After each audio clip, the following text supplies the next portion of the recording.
जय श्री राम। जासु विरह सोचहु दिन राति, रटहु निरंतर गुणगन पाति। रघुकुल तिलक सुजन सुखदाता, आयहु कुशल देव मुनि त्राता।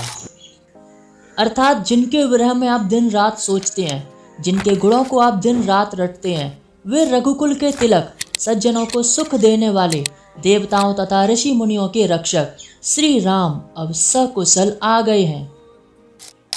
राम मंदिर अरबों हिंदुओं की आस्था का केंद्र, सैकड़ों वर्षों से संघर्ष की लड़ाई, आंदोलन और लोगों का संयम, आखिरकार राम मंदिर बनने का सपना अब पूरा हो गया। जिन लोगों ने राम मंदिर के लिए अपनी कुर्बानियां दी, उनका फल अब मिलने वाला है।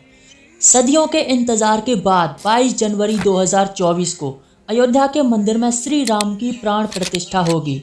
22 जनवरी को एक ऐतिहासिक दिन होने वाला है, जिसका इंतजार देश के करोड़ों भक्त सदियों से कर रहे हैं।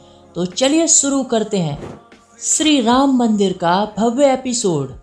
तो वीडियो को अंत तक जरूर देखना। बोलो जय श्री राम।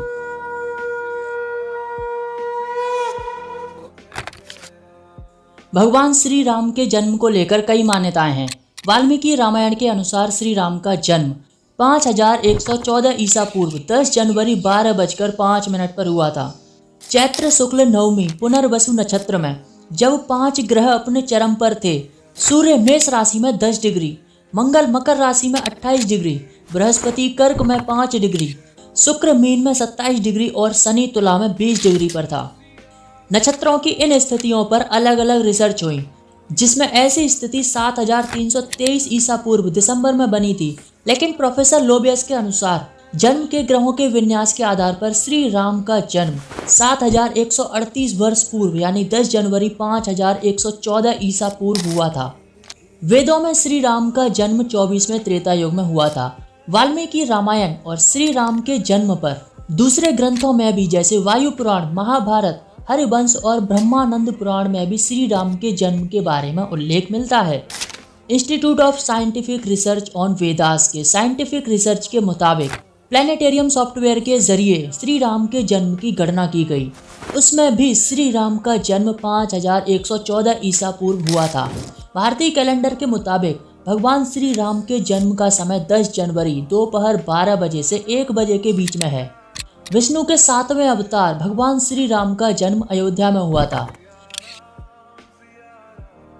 अयोध्या में श्री राम मंदिर को लेकर सदियों से विवाद चला आ रहा था, जो अब खत्म हो चुका है। राम मंदिर अयोध्या में राम जन्मभूमि के स्थान पर बनाया जा रहा है, एक हिंदू मंदिर जहां भगवान श्री राम का जन्म हुआ। भारत के अयोध्या में स्थित राम मंदिर को लेकर चला आ रहा राजनीतिक और धार्मिक विवाद अब समाप्त हो चुका है।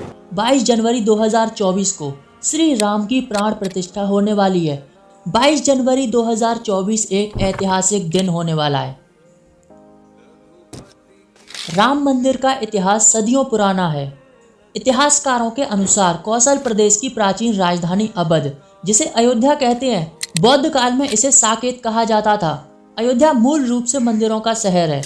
अयोध्या को भगवान श्री राम के पूर्वज विवस्वान के पुत्र वेवस्वत मनु ने बसाया था। तब से लेकर महाभारत काल तक इस नगरी पर सूर्यवंशी राजाओं का राज रहा। कहते हैं भगवान श्री राम की जल समाधि के पश्चात अयोध्या नगरी कुछ काल के लिए उजाड़ सी हो गई, लेकिन उनकी जन्मभूमि वैसी की वैसी ही थी। बाद में भगवान श्री राम के पुत्र कुश ने एक बार पुनः राजधानी अयोध्या का पुनः निर्माण कराया और 44 पीढ़ियों तक इसका अस्तित्व चरम पर था। अयोध्या के आखिरी राजा कौशल राज बृहद बल की मृत्यु महाभारत काल में अभिमन्यु के हाथों हुई। महाभारत के बाद अयोध्या फिर से उजड़ गई, लेकिन श्री राम की जन्मभूमि का अस्तित्व ज्यों के त्यों बना रहा। बाद में ईसा के 100 वर्ष पूर्व उज्जैन के चक्रवर्ती सम्राट विक्रमादित्य अयोध्या पहुंचे। अयोध्या में सरयू नदी के किनारे आराम करने लगे। उस घने जंगल में कहीं कोई रहने की जगह नजर नहीं आई। तब उन्हें कुछ चमत्कार देखने को मिले और उन्होंने खोज आरंभ कर दी। योगी संतों की कृपा से ज्ञात हुआ कि यह नगरी भगवान श्री राम की जन्मभूमि अवध है। संतों के निर्देश के अनुसार सम्राट विक्रमादित्य ने भव्य महल और सरोवर बनवाए। भगवान श्री राम की जन्मभूमि पर काले रंग के कसौटी पत्थर वाले 84 स्तंभों पर विशाल भव्य मंदिर का निर्माण कराया। इस मंदिर की भव्यता देखते ही बनती थी। विक्रमादित्य के बाद कई राजाओं ने इसकी देखरेख की। शुंग वंश के प्रथम शासक पुष्यमित्र शुंग ने मंदिर का जीर्णोद्धार कराया। गुप्त वंशीय चंद्रगुप्त द्वितीय के समय और उनके बाद भी गुप्त साम्राज्य की राजधानी बनी रही। गुप्तकालीन कालिदास ने भी अयोध्या को अपने ग्रंथों में कई बार उल्लेखित किया। 600 ईसा पूर्व तक अयोध्या व्यापार का एक महत्वपूर्ण केंद्र था। 5वीं शताब्दी के दौरान इसे बौद्ध का प्रमुख केंद्र बना दिया। तब इसका नाम अयोध्या से साकेत कर दिया गया। 7वीं शताब्दी में चीनी यात्री हेन त्सांग भारत आया। उसने देखा यहाँ 3000 बौद्ध भिक्षु रहते थे और एक भव्य मंदिर जहाँ हजारों की संख्या में भक्त दर्शन करने आते थे। इसके बाद 11वीं शताब्दी में कन्नौज नरेश जयचंद आया। उसने मंदिर पर सम्राट विक्रमादित्य के प्रशस्ति शिलालेख को उखाड़कर अपना नाम लिखवा दिया। इसके बाद भारतवर्ष पर आक्रांताओं ने आक्रमण कर दिया। आक्रमणकारियों ने काशी, मथुरा और अयोध्या पर लूट मचा दी। मूर्तियों को तोड़ने लगे। 14वीं शताब्दी तक श्री राम मंदिर की जन्मभूमि पर बना ये भव्य मंदिर बिल्कुल सुरक्षित था। इसके बाद अयोध्या को ध्वस्त करने के लिए कई अभियान चलाए गए। अंततः 1527 से 1528 के बीच इस भव्य मंदिर को तोड़ दिया गया और एक मस्जिद खड़ी कर दी गई। मुगल साम्राज्य के संस्थापक बाबर के सेनापति मीर बाकी ने बिहार अभियान के दौरान अयोध्या में श्री राम का भव्य मंदिर तोड़कर एक मस्जिद बनवाई और ये मस्जिद 1992 तक खड़ी रही। अयोध्या में बाबर ने मस्जिद के निर्माण का आदेश दिया। बाबर के सम्मान में मीर बाकी ने इस मस्जिद का नाम बाबरी मस्जिद रख दिया। ये वो दौर था जब पूरे भारतवर्ष में मुगल साम्राज्य का शासन था। मुगलों और नवाबों के शासनकाल के दौरान 1528 से 1858 के बीच 330 सालों में भी हिंदू इस हादसे को भुला नहीं पाए और 1858 में ये मामला कानून तक पहुंचा। 1 दिसंबर 1858 में अवध के थानेदार शीतल दुबे ने अपनी एक कानूनी रिपोर्ट में बताया कि मस्जिद के अंदर परिसर में एक चबूतरा बनाए। ये पहला कानूनी दस्तावेज है जिसमें परिसर के अंदर राम के प्रतीक होने का प्रमाण है। इसके बाद मस्जिद के बाहर एक लंबी लोगों की बाढ़ खड़ी हो गई और विवादित भूमि के आंतरिक और बाहरी परिसर में मुस्लिम और हिंदुओं को अलग अलग पूजा और नमाज की इजाज़त दे दी गई। इसके 27 साल बाद 1885 में राम जन्मभूमि की लड़ाई अदालत पहुंची, जब निर्मोही अखाड़े के महंत रघुबर दास ने फैजाबाद के न्यायालय में स्वामित्व को लेकर दीवानी मुकदमा दायर किया। रघुबर दास ने बाबर ढांचे के बाहरी आंगन में राम के चबूतरे पर अपने स्थायी मंदिर को पक्का बनाने और छत डालने की मांग की, लेकिन जज ने फैसला सुनाया कि वहां हिंदुओं को पूजा करने का अधिकार है, लेकिन मंदिर को पक्का बनाने और छत डालने की अनुमति नहीं दी। 23 दिसंबर 1949 को असल विवाद शुरू हुआ, जब भगवान श्री राम की मूर्तियां मस्जिद में पाई गईं, जिस पर हिंदुओं का कहना था कि यहाँ पर भगवान श्री राम प्रकट हुए हैं, जबकि मुसलमानों का कहना था कि किसी ने रातों रात इन मूर्तियों को छिपाकर मस्जिद में रखा है। यूपी सरकार ने मूर्तियों को हटाने का आदेश दिया। इस पर हिंदुओं ने असमर्थता जताई और हिंदुओं की भावनाओं के भड़कने के डर से विवादित ढांचे पर ताला लगवा दिया। 16 जनवरी 1950 को सिविल जज फैजाबाद में विशारद ने ढांचे के मुख्य गुंबद के नीचे भगवान श्री राम की प्रतिमा की पूजा अर्चना की मांग की।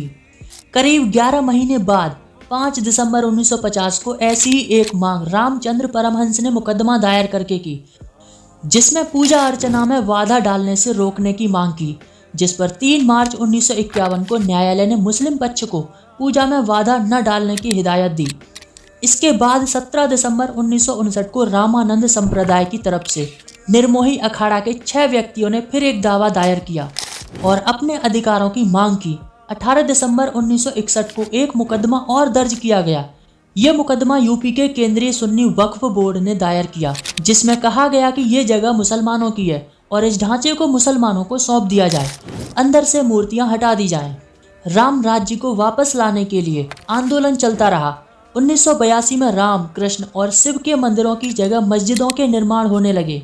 इसके लिए 8 अप्रैल 1984 को दिल्ली में संत महात्माओं और हिंदू नेताओं ने श्री राम जन्मभूमि स्थल की मुक्ति की ओर ताला खुलवाने के लिए आंदोलन का फैसला किया। सन 1989 में प्रयाग कुंभ मेले के दौरान मंदिर निर्माण के लिए गांव-गांव शिलान्यास की घोषणा की गई। काफ़ी विवाद और खींचातानी के बाद तत्कालीन प्रधानमंत्री राजीव गांधी ने शिलान्यास की इजाज़त दी। इस बीच आंदोलन तेज हो रहा था। राम जन्मभूमि अब आंदोलन का रूप ले रही थी। देश की राजनीति बदल रही थी। 6 दिसंबर 1992 अयोध्या के हजारों कार्य सेवकों ने मिलकर उस विवादित ढांचे को गिरा दिया और इसकी जगह उसी दिन शाम को अस्थायी मंदिर बनवाकर पूजा अर्चना शुरू कर दी। उत्तर प्रदेश सहित कई देशों में कई जगहों पर सांप्रदायिक दंगे होने लगे। इसमें कई लोगों की मौत हुई। अयोध्या श्री राम जन्मभूमि थाना में ढांचा ध्वस्त मामले में कई नेताओं समेत हजारों लोगों पर मुकदमा दर्ज हुआ। बाबरी मस्जिद ढहाए जाने के 2 दिन बाद 8 दिसंबर 1992 को अयोध्या में कर्फ्यू लगा दिया गया। करीब 25 दिन बाद 1 जनवरी 1993 को श्री राम की पूजा और अर्चना की अनुमति दे दी गई और 7 जनवरी 1993 को ढांचे वाले स्थान पर सरकार द्वारा न्यास को दी गई भूमि सहित कुल 67 एकड़ भूमि का अधिग्रहण किया गया। अप्रैल 2002 में लखनऊ खंडपीठ ने विवादित स्थल का मालिकाना हक तय करने के लिए सुनवाई शुरू कर दी। 5 मार्च 2003 को भारतीय पुरातत्व सर्वेक्षण को उस स्थान पर खुदाई के निर्देश दिए। 22 अगस्त 2003 को भारतीय पुरातत्व सर्वेक्षण ने न्यायालय को जो रिपोर्ट दी उससे पता चला कि जमीन के नीचे एक विशाल हिंदू धार्मिक भव्य मंदिर है। 30 सितंबर 2010 को इलाहाबाद हाई कोर्ट ने इस स्थल को तीनों दलों में श्री रामलला विराजमान निर्मोही अखाड़ा और सुन्नी सेंट्रल को बराबर बांटने का आदेश दिया। न्यायाधीश ने बीच वाले गुम्बद के नीचे जहां मूर्तियां थी उसे जन्म स्थान माना। इसके बाद मामला सुप्रीम कोर्ट पहुंचा। 21 मार्च 2017 को सुप्रीम कोर्ट ने मामले को सुलझाने की पेशकश की और ये भी कहा जब दोनों पक्ष राजी हैं तो वह भी इस मामले के लिए तैयार है। इसके बाद 9 नवंबर 2019 एक ऐतिहासिक दिन। 134 सालों से चली आ रही कानूनी लड़ाई अब वक्त था फैसले का। जब 9 नवंबर 2019 को सर्वोच्च न्यायालय ने उस स्थल को श्री राम जन्मभूमि माना और 2.77 एकड़ भूमि रामलला के स्वामित्व की मानी, वहीं निर्मोही अखाड़ा और सुन्नी वक्फ बोर्ड के दावों को खारिज कर दिया। साथ ही कोर्ट ने निर्देश दिए कि 3 महीने में केंद्र सरकार ट्रस्ट बनाए और ट्रस्ट निर्मोही अखाड़ा के प्रतिनिधि को शामिल करे। इसके अलावा यह भी आदेश दिया कि प्रदेश की सरकार मुस्लिम पक्ष को वैकल्पिक रूप से मस्जिद बनाने के लिए 5 एकड़ भूमि उपयुक्त स्थान पर उपलब्ध कराए और इसी के साथ दशकों से चली आ रही लंबी कानूनी लड़ाई समाप्त हो गई। और 5 फरवरी 2020 को प्रधानमंत्री नरेंद्र मोदी ने अयोध्या मंदिर निर्माण के लिए राम जन्मभूमि ट्रस्ट की घोषणा की और 5 अगस्त 2020 को मंदिर निर्माण की आधारशिला रखी गई, जिसमें नरेंद्र मोदी भी शामिल थे। अब 22 जनवरी 2024 को राम मंदिर में भगवान श्री राम की प्राण प्रतिष्ठा होगी, जिसके बाद लगभग 500 साल बाद श्री राम जन्मभूमि पर बना मंदिर लोगों के लिए खुल जाएगा। 22 जनवरी 2024 को श्री राम मंदिर का शुभारंभ होगा। श्री राम की भव्य मूर्तियों की प्राण प्रतिष्ठा के लिए 22 जनवरी 2024 पौष माह की द्वादशी तिथि को चुना गया है। इस विशेष तिथि पर सर्वार्थ सिद्धि योग, अमृत सिद्धि योग, रवि योग जैसे कई शुभारंभ शुभ योग बन रहे हैं। इस दौरान प्राण प्रतिष्ठा का शुभ मुहूर्त दोपहर 12:29 से 12:30 तक रहने वाला है। इस समय मृगशिरा नक्षत्र रहेगा। रामलला की प्राण प्रतिष्ठा का सभी देशवासियों को बेसब्री से इंतजार है और पूरे देश में श्री राम के भव्य स्वागत की तैयारी जोरों शोरों पर है। तो वीडियो को लाइक करके अपने दोस्तों के साथ ज़्यादा से ज़्यादा शेयर करके चैनल को सब्सक्राइब ज़रूर करें और नीचे कमेंट में लिखें जय श्री राम।